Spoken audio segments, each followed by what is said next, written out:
माझं नाव सिंधू आहे. माझं गाव वडगाव आहे. माझी नात आहे. तिथं काय लहानपणी 3 वर्षाचं असताना तिला चावलं होतं काय, ते त्याचा डोळा सगळा झाकला होता. मग लई लई फिरलो पण तिचं काय ऑपरेशन झालेलं नव्हतं. कुणी करीना नाही म्हणायचे आमच्याच्यानं होत. मग परत मग लई फिरल्यावर कुणी मग ही शाळेतर्फी मग आम्हाला कळलं की ते आहे तर सांगलीत डॉक्टर ते दवाखाना म्हणून आम्हाला कळला. मग कळल्यावर आम्ही इथंवर पोचलो. इथंवर पोचल्यावर इथं ऑपरेशन मग मॅडमने केलं. ऑपरेशन केलं चांगलं, आता व्यवस्थित झालंय.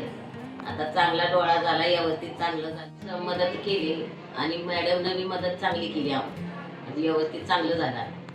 योजनातनंच पूर्ण ऑपरेशन मोफत झालंय. मॅडमचा आम्ही आभार मानतो.